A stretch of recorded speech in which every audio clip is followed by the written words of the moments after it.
Pulso geopolítico. CAC-Miñac, la verdadera gestión activa de fondos de inversión desde 1989. Comunicación comercial. Invertir implica un riesgo de pérdida de capital. En Radio Intereconomía, Pulso Geopolítico. Análisis sobre los nuevos desafíos mundiales. Presenta Rafa Jiménez. Bienvenidos a Pulso Geopolítico. En Europa vivimos un momento que, si lo analizamos con algo de calma, que es de lo que se trata cuando uno reflexiona, nos muestra paradojas de un continente que está ante una encrucijada histórica. Y es que los tres grandes países de Europa occidental, Reino Unido, Alemania y Francia, se han convertido, por fuerza de las circunstancias, a la fuerza ahorcan, en un eje de referencia para la acción exterior europea. Keir Starmer, Emmanuel Macron, Friedrich Merz, al final simbolizan, cada uno con sus propias particularidades y limitaciones, ese intento de una Europa, de un viejo continente que se resiste a pasar a la indiferencia en el concierto global de la geopolítica. Intentan todavía proyectar poder, influencia en un mundo, en un orden global marcado por la incertidumbre y por ese proceso en el que se está redibujando. Sin embargo, al mismo tiempo en el que tratan de mostrarse firmes hacia afuera, están afrontando cada uno de ellos, con sus peculiaridades, turbulencias políticas, económicas y hasta sociales que ponen en cuestión sus liderazgos, la solidez de sus liderazgos. La paradoja es, por tanto, doble: la unidad que logran exhibir en el exterior y cuando aunan fuerzas con los dispuestos, por ejemplo, contrasta con la debilidad que transmiten en casa, y es un reflejo perfecto de la situación que vive Europa a día de hoy. Es un continente atrapado entre la necesidad de ejercer liderazgo y el peso de la fractura interna y de la falta de una opinión común que vive desde su propia génesis prácticamente, porque esas discrepancias son la esencia de Europa en sí mismas. Por ejemplo, en el caso del Reino Unido, Keir Starmer trata de reconstruir la imagen internacional de un país que se vio perfectamente fracturada a partir del Brexit, divisiones internas, años de gobiernos fracasados y de inestabilidad política. Su próxima reunión de Donald Trump en Chequers quiere mostrarlo como un primer ministro capaz de actuar como ese interlocutor privilegiado con la primera potencia mundial, la voz de Europa en este caso. En la foto, Starmer aparece como un estadista que puede saber presionar, que quiere mantener el apoyo occidental contra Moscú, pero la realidad de la sociedad británica es áspera. Renuncias en su gabinete, escándalos fiscales, encuestas complejas y un Nigel Farage al acecho que hace lo que se le da bien, capitalizar el descontento popular. Eso sí, tiene una estabilidad parlamentaria que para sí otros quisieran. El caso es que, sin embargo, sabemos que proyectándose hacia Europa no forma parte, sin embargo, por decisión propia del engranaje comunitario, y esa condición de externo condiciona la capacidad real, limita la capacidad real de Londres para influir en la construcción de una estrategia común europea. Le hubiera resultado mucho más sencillo ejercer el liderazgo si no se hubiera producido el Brexit. Alemania, mientras, vive sumida en sus propias contradicciones. Friedrich Merz, con el impulso inicial de quitar, de desanudar el corsé del límite de gasto para presentar un aumento de la financiación en lo militar que devolviera a Berlín el liderazgo estratégico europeo, pues a pesar de eso, pues tiene un país con una coalición inestable, con reformas económicas que no terminan de gustar, con unos partidos radicales que no paran de aumentar sus votantes, con una fractura interna que, si uno mira, por ejemplo, la renta per cápita del país y va poniendo puntos en las ciudades, con esas medias se ve perfectamente dónde está la frontera, cuál es la Alemania del Este y cuál es la Alemania del Oeste. Parece mentira, pero tantos años después de esa reunificación, de esos años 90, de ese 1989 cuando cayó el muro, y sin embargo siguen estando separados por la realidad económica, por la realidad ahora también política. Una fractura interna que no es un problema doméstico, porque es la locomotora de Europa, Alemania. Si el gobierno es débil, la capacidad europea de proyectar fuerza hacia el exterior también se resiente, y Merz tiene la necesidad estratégica de mostrar fortaleza en materia de seguridad y defensa, pero la urgencia de solucionar un estancamiento económico que al final es lo que condiciona la radicalización de sus votantes.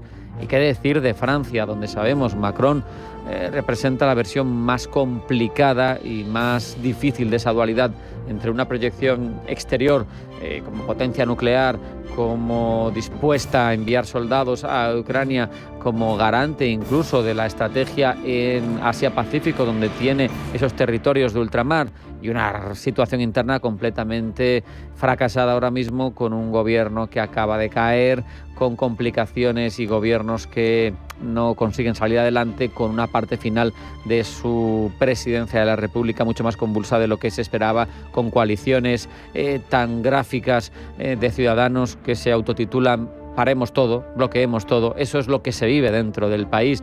Y por tanto la parálisis política francesa es evidente, bloqueos parlamentarios, debilidad interna, que quizá también potencian por eso su acción de gobierno exterior, pero la realidad es que Francia ahora mismo está sumida en una gran crisis, carece de capacidad financiera para sostener grandes ambiciones, la que Macron está enunciando. Macron tiene política, pero no tiene cómo financiarla.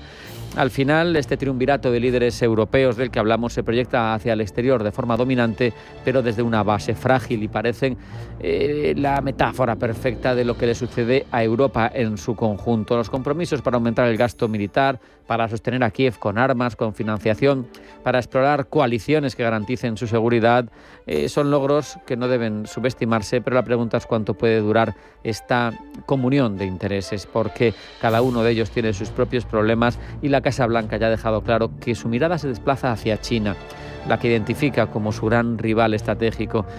Y Washington insiste en que la guerra de Ucrania es una batalla económica. Los soldados ucranianos luchan contra la economía rusa. Por eso insiste Estados Unidos en conseguir, en intentar, pretender por lo menos que Europa asfixie económicamente a una Rusia que a pesar de todo se mantiene resiliente. Es muy complicado, pero la sensación que transmite este triunvirato y Europa en su conjunto es que Europa es más reactiva que proactiva, que tiene líderes que parecen unidos, pero que dentro se mueven sobre unos pies de barro que no transmite ninguna tranquilidad. El desafío es resistir a Rusia, es resistir el giro estadounidense hacia China y demostrar que los propios cimientos, esos pies de barro de los grandes líderes europeos, no se resquebrajan.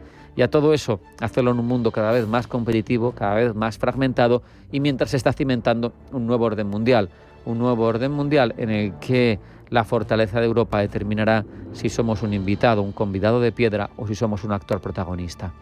Vamos a hacer un alto en el camino. A la vuelta, información geopolítica en forma de titulares que elabora Blanca del Tronco. No se marchen, porque sigue Pulso Geopolítico en Intereconomía.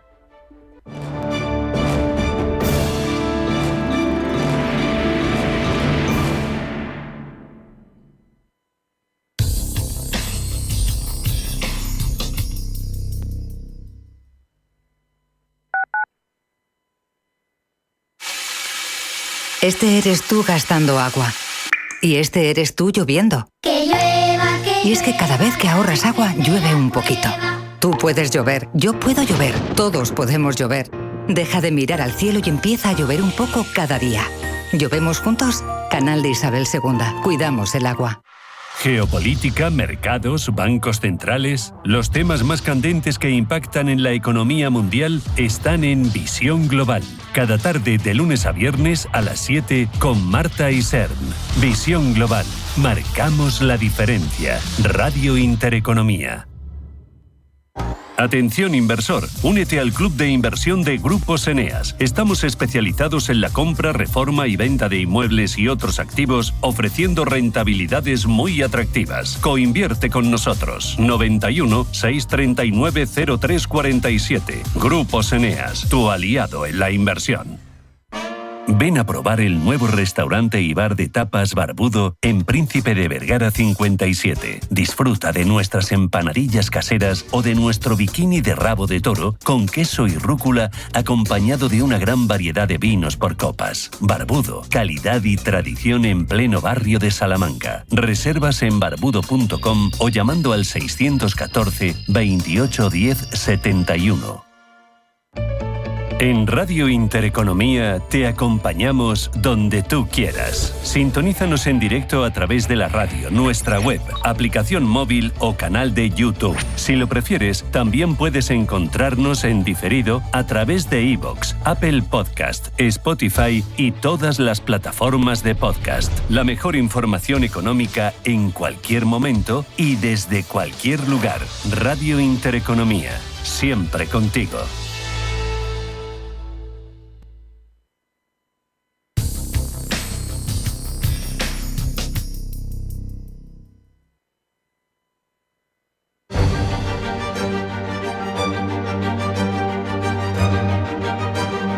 En Radio Intereconomía, Pulso Geopolítico. Presenta Rafa Jiménez.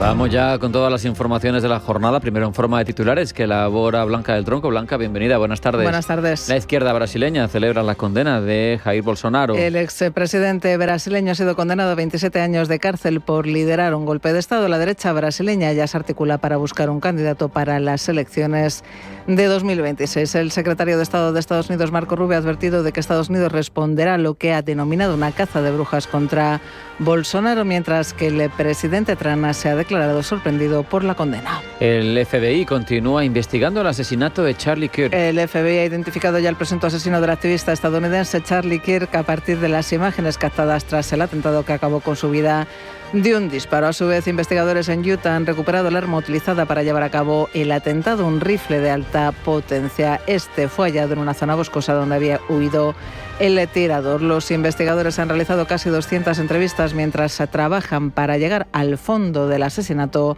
de Charlie Kirk, según ha dicho el gobernador Cox, quien también ha señalado que se preparan para pedir la pena de muerte para el responsable cuando sea detenido. Rusia y Bielorrusia inician maniobras militares. Ambos países han iniciado este viernes y por primera vez desde el comienzo de la guerra las maniobras Zapad 2025 en territorio bielorruso que limita con Ucrania, Polonia y los países bálticos. Ejercicios en los que se simulará el empleo de armas nucleares. Este viernes, por cierto, se reúne de emergencia el Consejo de Seguridad de Naciones Unidas para abordar la violación del espacio aéreo polaco por parte de drones rusos en la madrugada del pasado miércoles. Nepal continúa sumido en la incertidumbre política. Todo ello después de la dimisión del ex primer ministro tras una oleada de protestas lideradas por la autodenominada Generación Z, un movimiento juvenil en el que comienzan a aflorar fracturas internas, principalmente en torno a la elección del líder del próximo gobierno interino. China y Estados Unidos se verán en Madrid. En la capital española celebrarán en los próximos días una nueva ronda de negociaciones comerciales, la cuarta desde el inicio de la guerra arancelaria, en la que tratarán también asuntos como TikTok o la cooperación sobre redes de lavado de dinero. Aterriza en Corea el vuelo con surcoreanos detenidos en Estados Unidos. El avión con los 316 trabajadores surcoreanos que fueron detenidos la pasada semana en una redada migratoria en una planta de Hyundai en Georgia ha aterrizado ya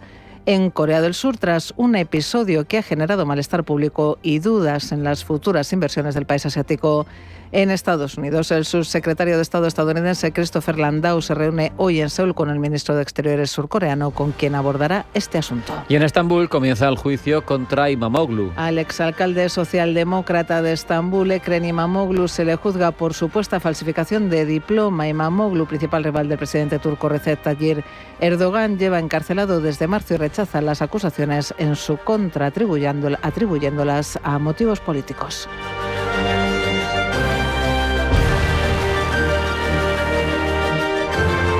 Ahora profundizamos, ahondamos en todas estas informaciones, Blanca. Día histórico en Brasil. Jair Bolsonaro entrará en prisión. La primera sala del Supremo Tribunal Federal del país lo ha acusado de participar en el intento de golpe de Estado en 2023 tras perder las elecciones contra Lula da Silva. Pablo Llanone.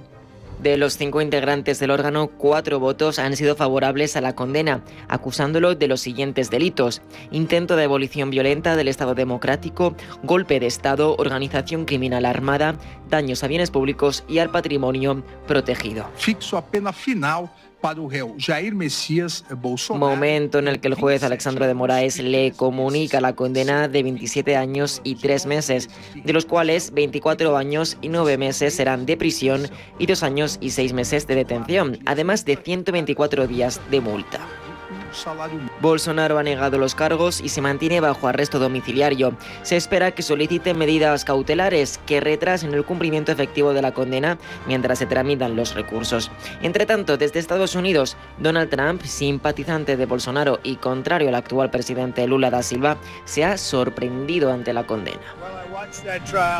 Vi ese juicio, lo conozco bastante bien. Era un líder extranjero que era un buen presidente de Brasil. Pensé que era un buen presidente y es muy sorprendente que eso pudiera pasar. Es muy parecido a lo que intentaron hacer conmigo, pero no se salieron con la suya. Pero solo puedo decir esto, lo conocí como presidente de Brasil, era un buen hombre y no veo que eso suceda. Trump ha calificado previamente el caso contra Bolsonaro de cacería de brujas y ha criticado duramente a Brasil con aumentos arancelarios, sanciones contra el juez presidente y la revocación de visas a la mayoría de los miembros del alto tribunal brasileño. En esta línea dura se ha posicionado precisamente su secretario de Estado, Marco Rubio, quien ha dicho lo siguiente por X, leo textualmente: la persecución política del violador de derechos humanos sancionado Alexandre de Moraes continúa, ya que él y otros miembros de la Corte Suprema de Brasil han decidido injustamente encarcelar al expresidente Jair Bolsonaro. Estados Unidos, concluye, responderá como corresponde a esta cacería de brujas. Con esto apunta a esa posibilidad de imponer un aumento de aranceles, entre otras sanciones. La condena a Bolsonaro y a aquellos militares y exministros que colaboraron en el golpe marca un nuevo inicio para Brasil, país que ha atravesado diversas dictaduras militares e intentos golpistas. Así lo ha expresado en declaraciones a la CNN el politólogo Sergio Fausto. Creo que hoy tuvimos un hito histórico en un país marcado por varios intentos de golpes, por golpes exitosos, por 2 dictaduras militares, una que tardó 21 años para terminar. En todos estos intentos de golpes y dictaduras, los militares tuvieron un rol de liderazgo o estuvieron directamente involucrados. Entonces, la condena de altos mandos militares por el tribunal, por la Corte Suprema brasileña, creo que más que cerrar, abre un nuevo capítulo de la historia del país. Despido la crónica con las siguientes palabras del juez de la primera sala de la Suprema Corte de Brasil, Flávio Dino, quien ha declarado que esta resolución se trata de una forma de ejercer la democracia. Estamos aquí haciendo lo que debemos, cumpliendo con nuestro deber. Esto no es activismo judicial, ni tiranía, ni dictadura. Al contrario, es la afirmación de la democracia que Brasil construyó sobre los cimientos de la Constitución de 1988. Da democracia que o Brasil construiu sobre o palio da Constituição de 88. Y 2 días después de la incursión de drones rusos en territorio polaco, la tensión en la frontera continúa, incluso se incrementa. Rusia y Bielorrusia han comenzado los ejercicios militares estratégicos Zapad 2025 en ambos países, en medio, como decimos, de las graves tensiones con Polonia y la OTAN. Gemma González. Este viernes han dado comienzo los ejercicios militares conjuntos de Rusia y Bielorrusia Zapad 2025. Zapad, que significa oeste en ruso, es el nombre de unos ejercicios que ambos países organizan cada pocos años. Se llevan a cabo en territorio occidental de Rusia y Bielorrusia, incluyendo zonas cercanas a la frontera con Polonia y cerca del corredor de Suwałki. Las cifras oficiales hablan de 13.000 soldados implicados, con al menos unos 6.000, efectuando ejercicios dentro de Bielorrusia. Pero fuentes occidentales estiman que el número real podría ser mucho mayor, entre 30.000 y hasta 150.000 tropas. Los ejercicios incluyen simulacros con escenarios de defensa, antiataques, sabotaje, maniobras aéreas e incluso simulaciones del uso de armas nucleares tácticas. Se menciona además el uso del misil hipersónico ruso Oresnik. Estos ejercicios han despertado sin duda el recelo de varios países. Polonia, Lituania y Letonia hablan de riesgos debido a su proximidad geográfica, cerca de la frontera con Polonia y cerca del llamado corredor de Suwałki, que es estratégicamente crítico al conectar los países países bálticos con el resto de la OTAN vía Polonia. Si este corredor quedara bloqueado o controlado, podría aislar a los estados bálticos.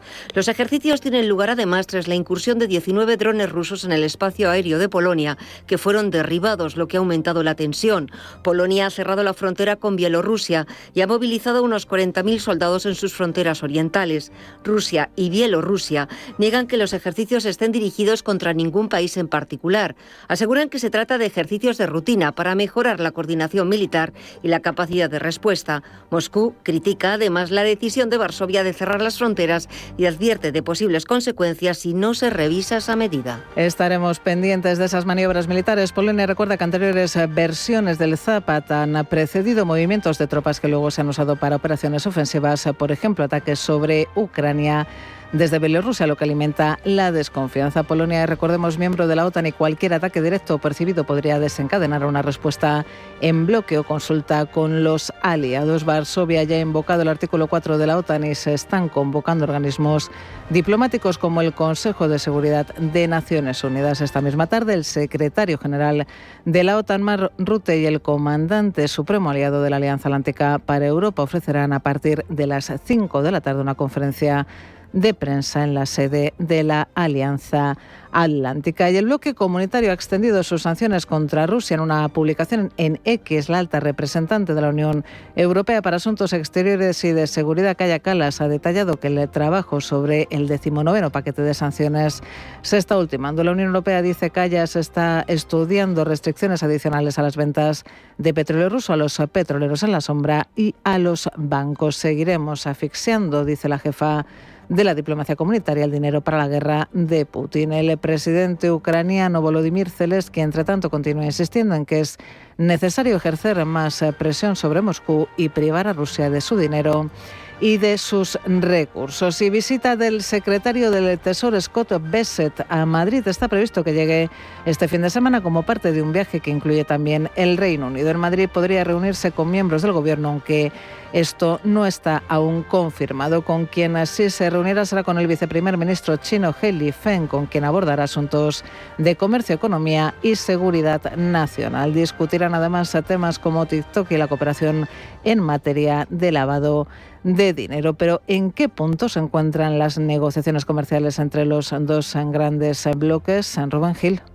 Es la cuarta ronda de conversaciones entre Estados Unidos y China desde el inicio de la guerra arancelaria. En mayo, ambas potencias acordaron suavizar ciertos aranceles recíprocos por un periodo de 90 días. Aranceles muy elevados, algunos del 100%, que se redujeron, lo que generó alivio en los mercados. Esa tregua se extendió en agosto, manteniéndose la suspensión de parte de los aranceles adicionales. China exige que Estados Unidos elimine las tarifas unilaterales y asegura que sin esa eliminación no hay base de confianza. Washington, por su parte, busca responsabilidades más claras sobre comercio agrícola, exportaciones de productos de Estados Unidos a China, cumplimiento de acuerdos pasados y una mayor apertura de mercado. Hay tensiones, además, sobre cuestiones de seguridad nacional, controles a exportaciones, sobre todo de alta tecnología, y problemas como TikTok y el lavado de dinero. Las negociaciones, que se retoman este fin de semana en Madrid, se han venido dando en rondas periódicas de alto nivel, con reuniones en Ginebra, Estocolmo y Londres. En las últimas semanas se ha generado además la expectativa de que podría hacer falta una intervención directa de los líderes de Trump y de Xi Jinping para lograr un acuerdo más profundo. La tregua extendida tiene fecha límite para negociar algo más duradero, pues si no se concretan avances, se corre el riesgo de que vuelvan los aranceles más elevados. Y el presidente de Estados Unidos, y es noticia de última hora, ha anunciado en una entrevista en Fox News que cree que el asesino de su aliado Charlie Kirk está, dice, detenido. We have him in custody, right? In custody. Everyone did a great job. We worked with the local police, the governor. Everybody did a great job. You know, getting somebody that you start off with absolutely nothing. And we started off with a clip that made him look like an ant. That was almost useless. We just saw there was somebody up there. Tran ha asegurado que alguien muy cercano al sospechoso lo delató y añade que el anuncio oficial se hará a lo largo de este viernes. Lo tenemos, ha sentenciado Donald Trump. Según las primeras conclusiones de la investigación, este sospechoso perpetró su crimen con un rifle de caza de alta capacidad que los agentes encontraron en un bosque cercano al lugar de los hechos. Como decimos, y es noticia de última hora, Donald Trump acaba de anunciar que el asesino de Charlie Kirk está detenido. En Radio Intereconomía, Pulso Geopolítico.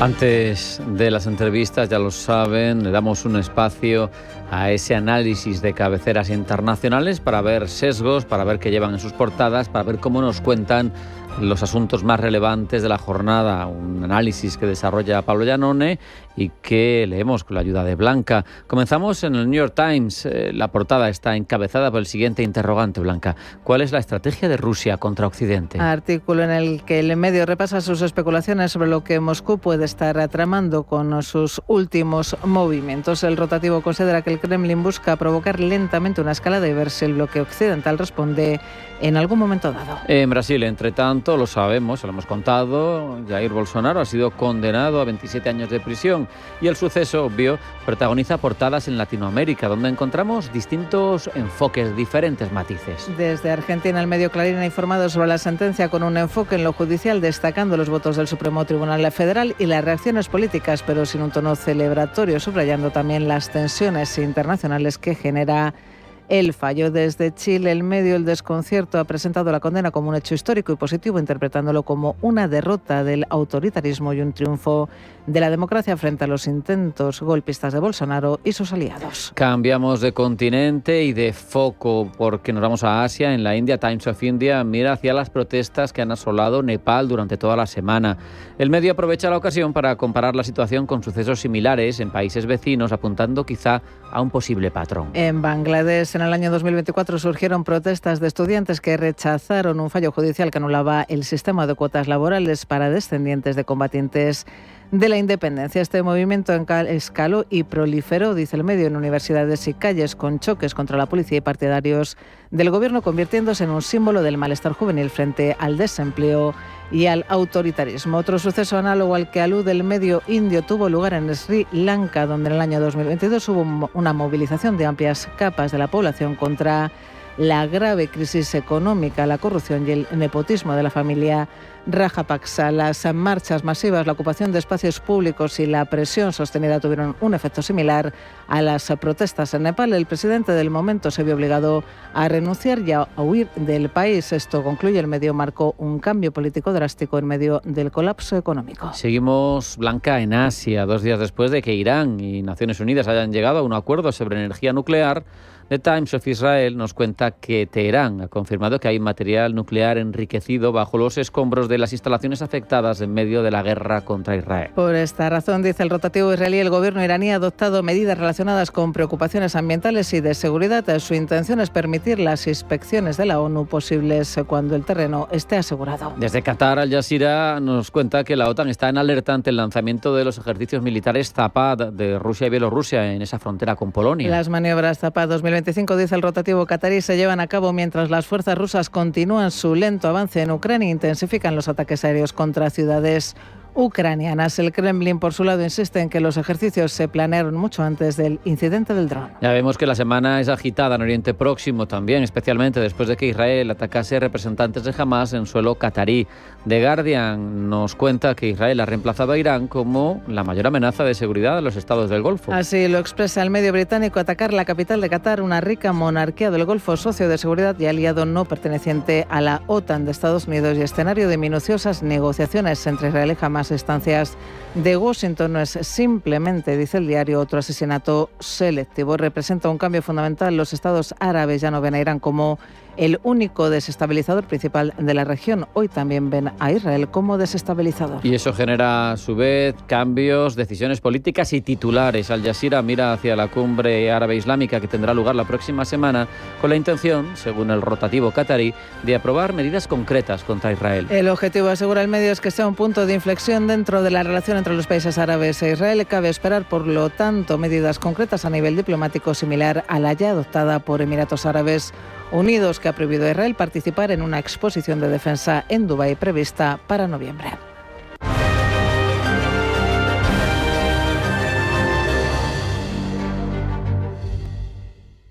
Los soportales y balconadas de la Plaza de Segovia de Navalcarnero, el majestuoso castillo de Manzanares el Real, rodeado de enclaves naturales increíbles como La Pedriza, el castillo de la Coracera de San Martín de Valdeiglesias, sus playas en el pantano. Imposible contarte en tan poco tiempo todo lo que puedes descubrir en las villas de Madrid.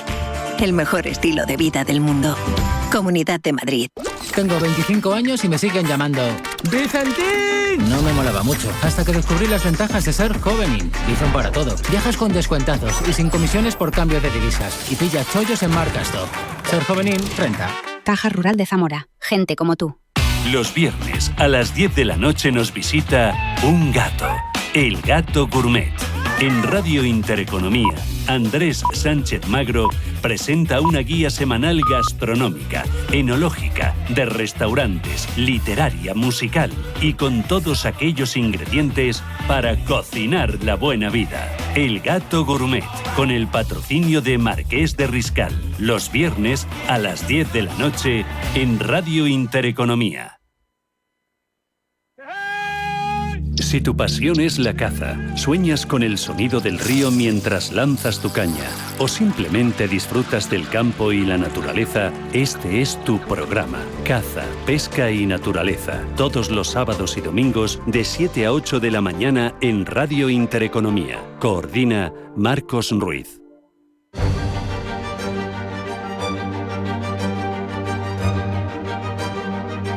En Radio Intereconomía, Pulso Geopolítico. Presenta Rafa Jiménez.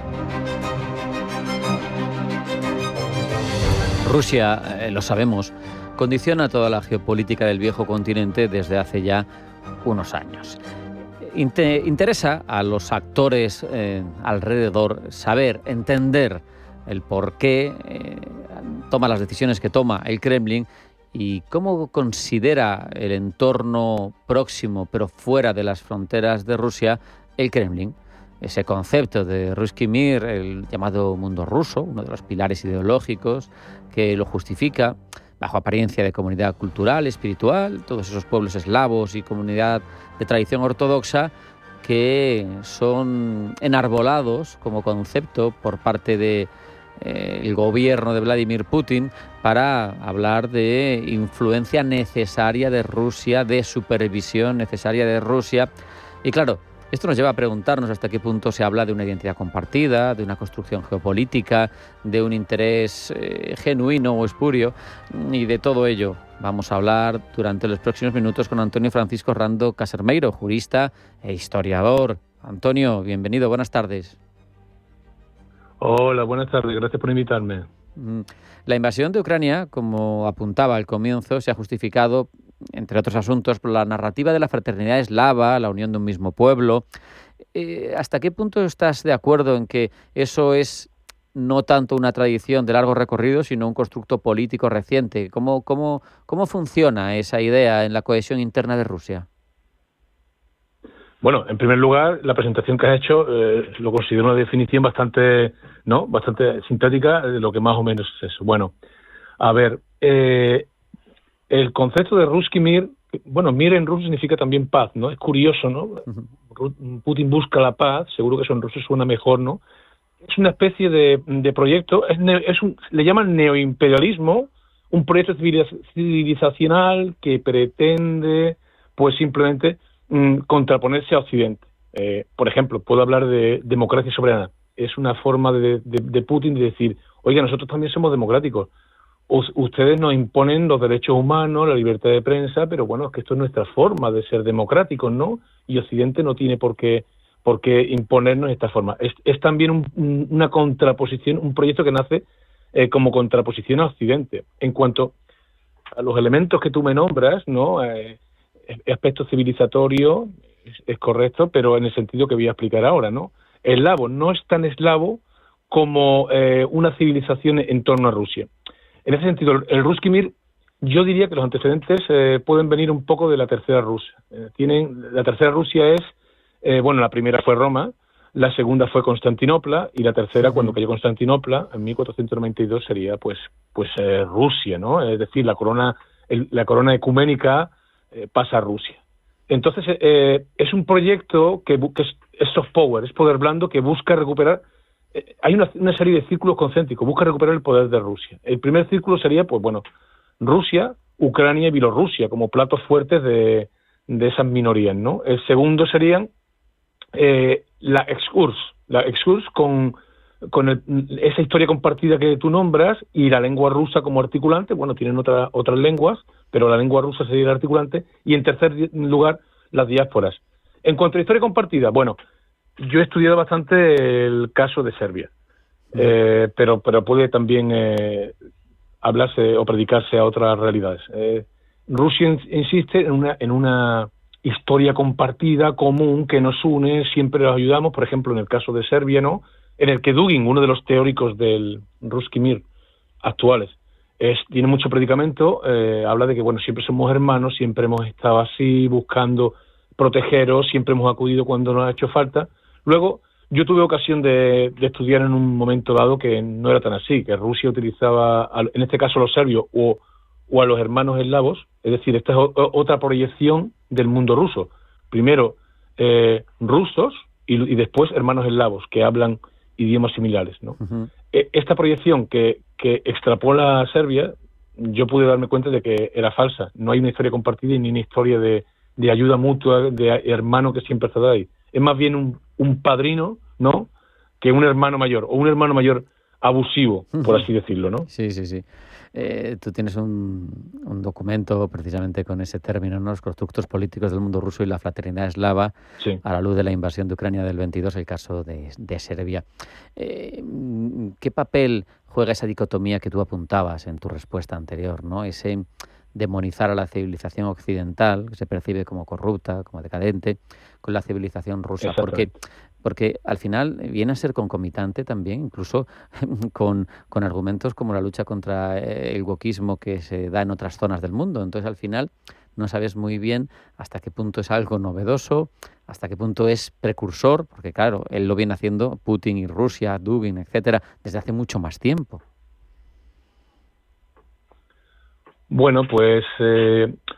Con wokismo o sin él, ¿no? Uh-huh. Rusia y también todo el este. Esto parte un poco también de... Esto es un concepto muy interesante que se ha dado en llamar utopías retrógradas, ¿no? Uh-huh. Queremos volver a... Es como un MAGA, ¿no? Make Russia Great Again, ¿no? Sí. Pero con Rusia, ¿no? Queremos volver a una realidad que en realidad muchos de estos países no han tenido, porque ¿qué realidad era el culmen de Rusia? Claro, la Rusia zarista era el culmen, ¿no? Pero luego también están los húngaros como Orbán, o el PiS, y Confederacja en Polonia, Fico en Eslovaquia. Son gente que siempre tiende a ese nacionalismo, y esa dicotomía que tú has dicho. Claro, Rusia necesita, Occidente es, digamos, lo exitoso. Ahora se está viendo un poco en decadencia, tenemos ahí a India y a China, pero es lo exitoso. Entonces, ¿qué tenemos que hacer? Rusia lleva perdiendo... poder en general, tanto soft power como hard power, ¿no? Lleva perdiéndolo desde la disolución de la Unión Soviética. Putin piensa que es una de las catástrofes mayores de la historia. Ajá. Desde luego, para Rusia lo era. ¿Qué pasa con esto? Rusia necesita extender, porque este Ruski Mir, como hemos dicho, no es solamente... tiene varios círculos concéntricos, no es solamente Rusia, Bielorrusia, Ucrania, la minoría eslava, estas diásporas que nunca han sido rusas, pero las considera rusas. Es también extenderse a Occidente, y está penetrando de manera muy fuerte en el este europeo, ¿no? Donde, claro, Putin, y en cierto sentido, vamos a ver que no es del todo falso, ¿no? Considera que la Unión Europea le está imponiendo valores democráticos, de esa democracia que, claro, que Occidente impone y que no tiene por qué ser la suya, ¿no? Está imponiendo ese tipo de valores. Entonces, claro, ¿qué pasa? Que le interesa también no solo manos militares, le interesa también tener influencia en esa Rusia, ser un caballo de Troya en el este de Europa, donde Polonia, con Nawrocki ahora recién elegido, la Hungría de Orbán, Fico, y toda esta gente está un poco de su parte, les va ese autoritarismo y también lo que tú dices, ese conservadurismo, ¿no? Esos valores, Occidente es decadente, ha traído demasiados derechos han hecho blandenga a la sociedad, bueno, eso también lo comparten gran parte del este de Europa, y también, cuadra perfectamente con el nacionalismo prohinduista, aunque es más étnico, es más racista que el de Putin, de Modi, ¿no? Narendra Modi, ¿no? En fin, todo esto es contraponer, claro, para extender la influencia de Rusia en el mundo necesitamos un enemigo, el enemigo de Occidente. Claro. Occidente que hace cosas malas. Nosotros somos los que hacemos cosas buenas y los agredidos por Occidente, ¿no?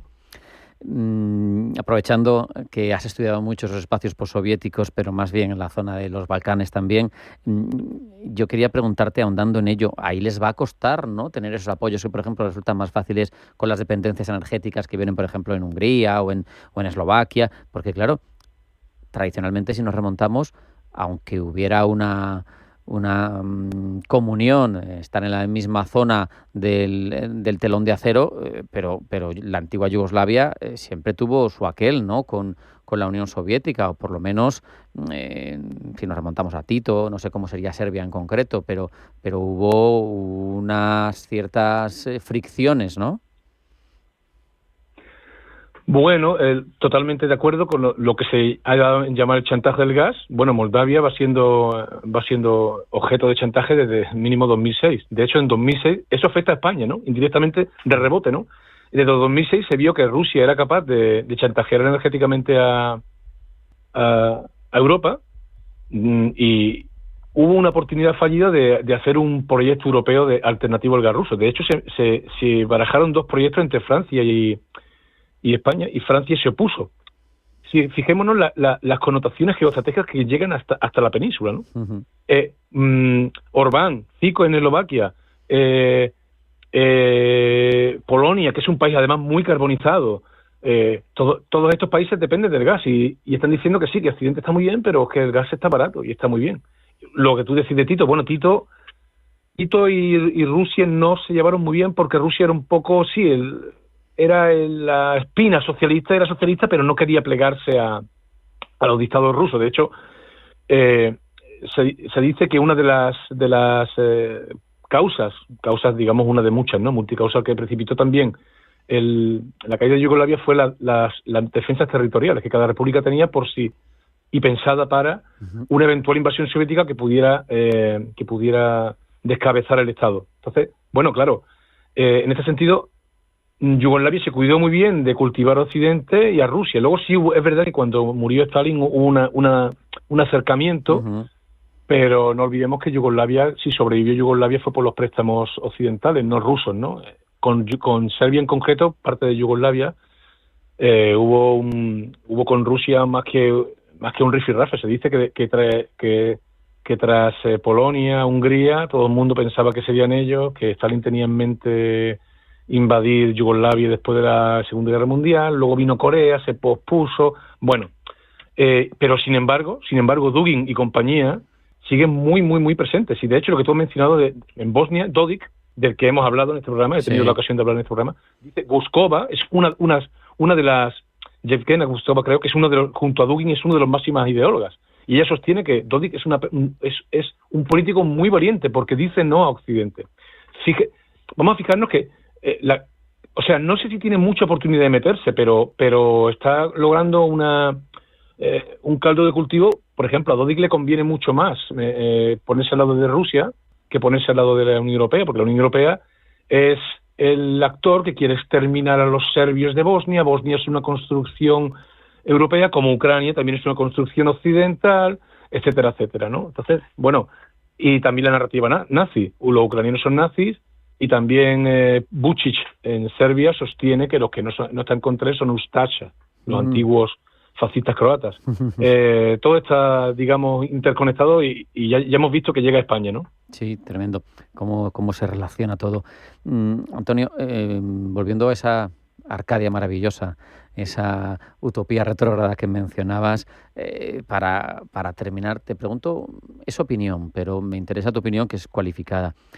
Ese círculo de pensamiento, esta estrategia, estas herramientas que hemos dibujado aquí brevemente, ¿van a servir, van a justificar con provecho esa actitud expansionista rusa más allá de la dependencia energética, o eso no lo compran el resto de pueblos eslavos y yo qué sé, y las minorías rusas de los bálticos, etcétera?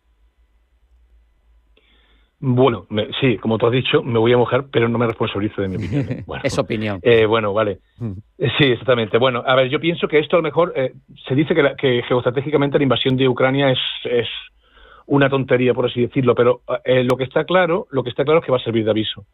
Y por mucho que Putin hable de que Occidente le traicionó, tal memorándum de Bulgaria.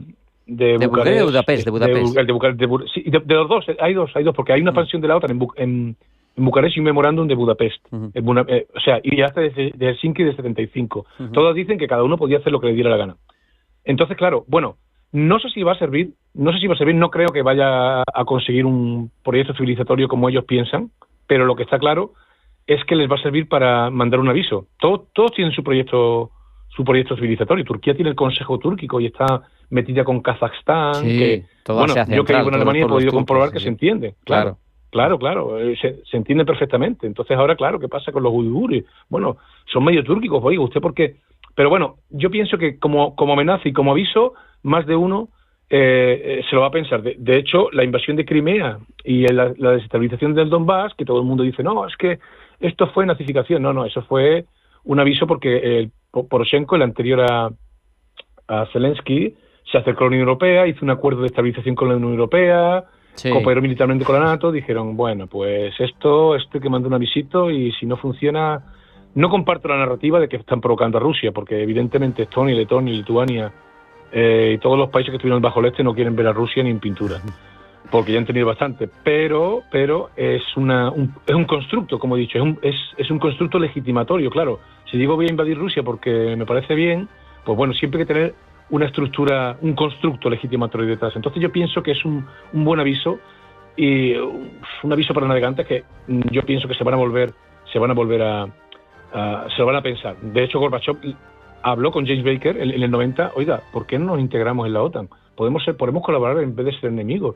Bueno, y James Baker se quedó un poco, este hombre, no sé si es predecesor de Yeltsin en el Vodka o algo ha hecho, pero él quería que la Unión Europea fuera compartido y la OTAN con Rusia, que no fuera una amenaza, ¿no? En ese tiempo ya parece que han quedado atrás, pero... Ahí se ha quedado atrás, una pena.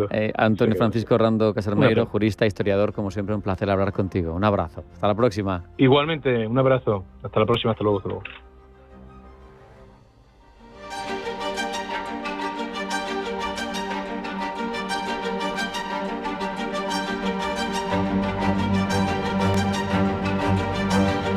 En Radio Intereconomía, Pulso Geopolítico.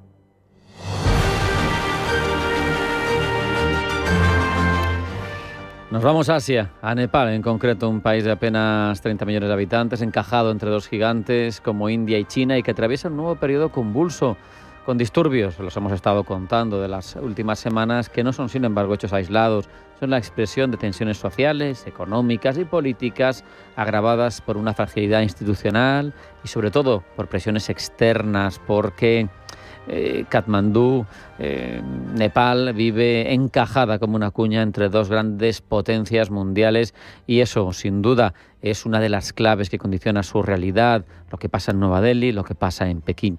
Para comprender mejor estas dinámicas y lo que está sucediendo, vamos a hablar ya con Mario López Areu, profesor de Relaciones Internacionales de la Universidad Pontificia Comillas, que nos va a ayudar a descifrarlo. Mario, bienvenido, buenas tardes. Muy buenas tardes. Mario, si te pregunto cuáles son los factores inmediatos que han podido detonar esos actuales disturbios en Nepal y sobre todo qué tensiones reflejan, ¿qué me contestas? Bueno, digamos que el contexto de fondo es obviamente una situación económica muy difícil en Nepal, ¿no? En parte viene por dos razones principales. La primera es tras la guerra de Ucrania o la invasión rusa de Ucrania, la inflación que ha sufrido las economías a nivel global ha tenido un impacto en la calidad, en el nivel de vida de los nepalíes. Por otro lado, tenemos la falta de respuestas de la clase política ante esa crisis económica. En particular, pues tenemos una corrupción rampante en el país, dentro de la clase política, que no está relacionada, digamos, con un gobierno en particular, sino que afecta a toda la clase política, que es vista por parte de la población pues como una especie de clique en el que unos políticos se apoyan a los otros para, digamos, tapar sus vergüenzas, tapar la corrupción generalizada entre esa élite política.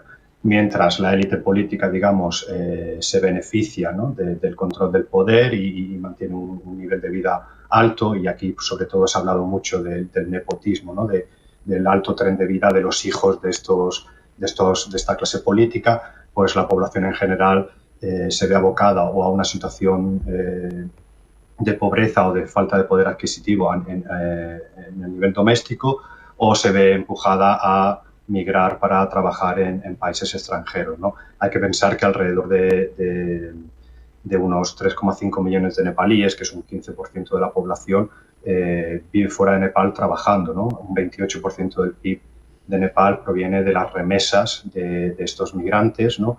Unos 4.000 millones de dólares al año. Por tanto, pues esa desigualdad, digamos, entre la clase política, la clase dirigente y la población, pues ha sido un poco, digamos, el contexto de fondo.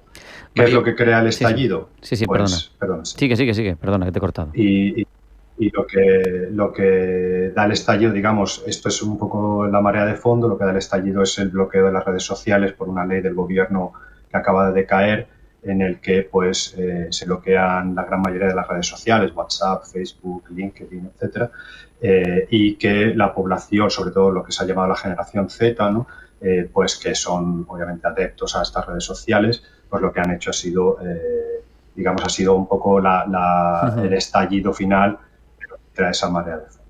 Sabemos, Mario, que vive encajada Nepal entre China e India, y sin embargo ha estado bajo la tutela política más de India. Cualquier cambio político duradero en Nepal parece que tiene que contar con esa aprobación tácita, ¿no?, de India. ¿Cómo ejerce India su influencia, considerando que al final Nepal tiene soberanía formal, pero incluso en circunstancias especiales hemos llegado a ver hasta el ejército indio dentro de Nepal? Sí, la situación ha cambiado un poco.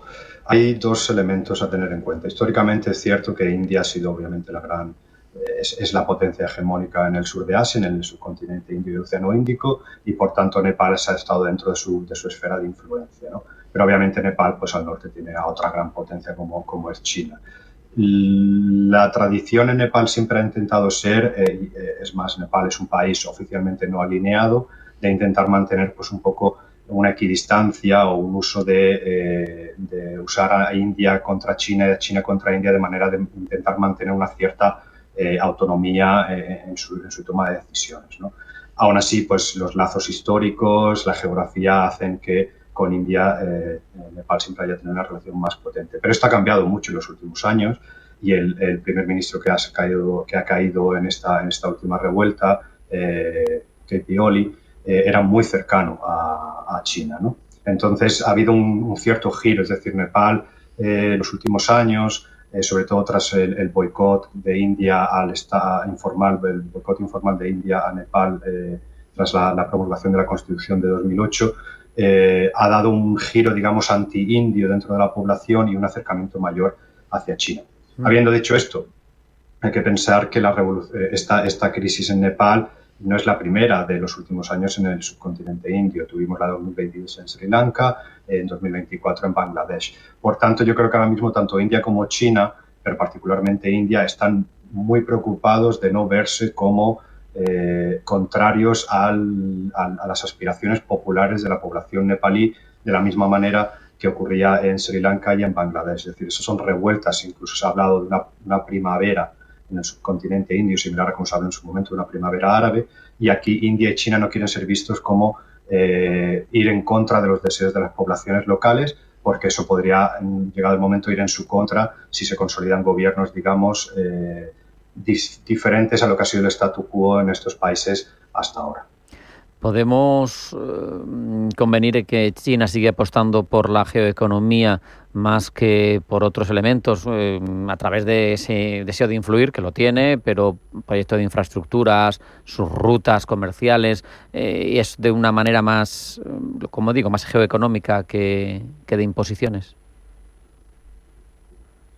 Sí, China en gran medida ellos ven la economía o la geoeconomía, como tú dices, como una proyección en gran medida de su fortaleza a nivel internacional. Es decir, es en la economía donde China verdaderamente tiene una gran influencia, ¿no? Es el principal socio comercial de la mayoría de países de Asia.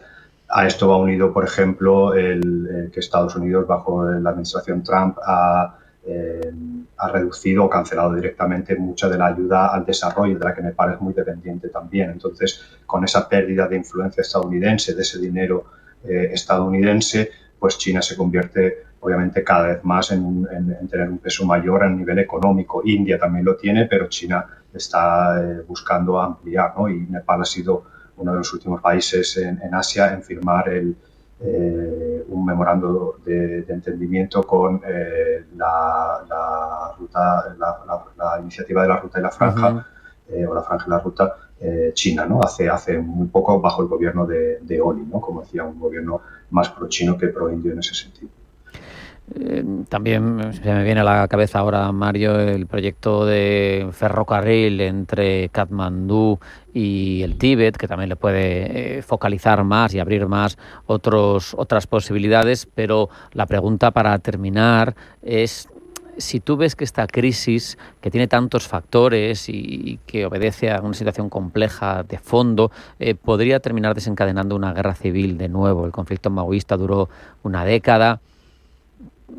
¿Esperamos que se reconduzca a tenor de lo que hay alrededor y de los intereses geopolíticos de la zona? ¿Cómo lo ves?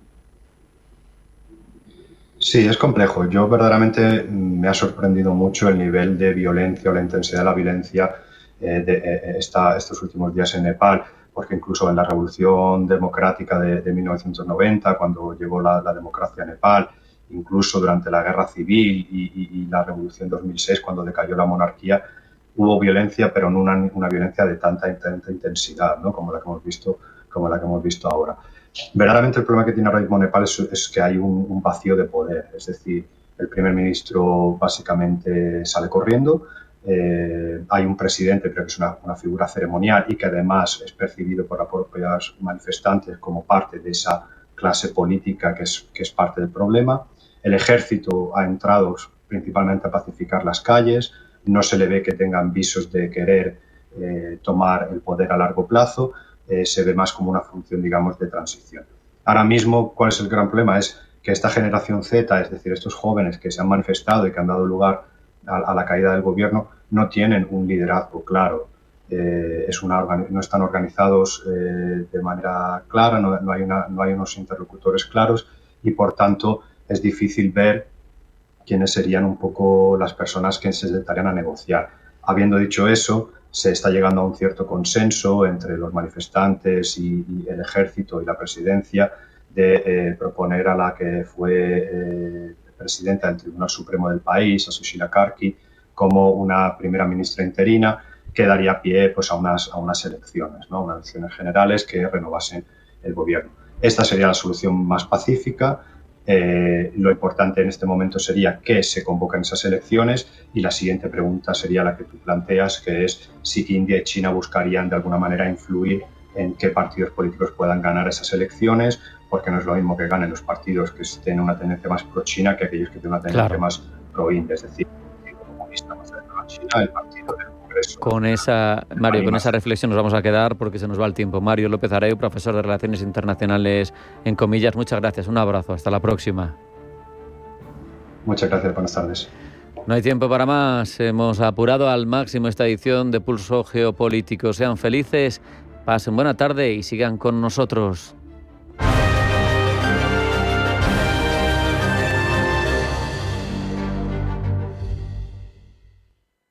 CAC-Mignac le ha ofrecido Pulso Geopolítico. CAC-Mignac, la verdadera gestión activa de fondos de inversión desde 1989. Comunicación comercial. Invertir implica un riesgo de pérdida de capital. Viaja, ahorra, vive. ¿Tienes entre 18 y 30 años? Pues por ser cliente de la cuenta Jovenin de Caja Rural de Zamora, ahora puedes disfrutar del Carné Joven Europeo de la Junta de Castilla y León gratis. Descuentos en transporte, cultura, ocio en más de 30 países europeos y con un seguro de asistencia en viaje. Actívalo ya y vive tu vida a tope con la cuenta Jovenin y Carné Joven Europeo. Junta de Castilla y León y Caja Rural de Zamora. Gente como tú. ¿Tu vehículo es tu herramienta de trabajo? Alquiver es el renting realmente flexible. La solución para tener tu vehículo siempre operativo y con todos los servicios en una cuota mensual fija, sin permanencias ni sorpresas. Alquiver, la compañía pionera con la más completa gama de vehículos de renting flexible para empresas en España. Infórmate en el 900 700 009 o en alquiver.es. Si eres emprendedor, profesional o empresario y quieres estar al día en los temas que afectan a tu empresa, Cultura Emprende es tu programa. De la mano de Alejandra Rompedrique, Víctor Delgado y Ángel Calvo Mañas, conocerás las experiencias de otros empresarios y estarás al día en marketing, formación, tecnología, fiscalidad, eventos y más. Los viernes de 6 a 7 de la tarde en Radio Intereconomía. Antes de que amanezca te acompaña, escucha y ameniza las mañanas en Radio Intereconomía. Antes de que amanezca, con Guillermo Sancho Muela. De martes a viernes, de 6 a 7 de la mañana en Radio Intereconomía.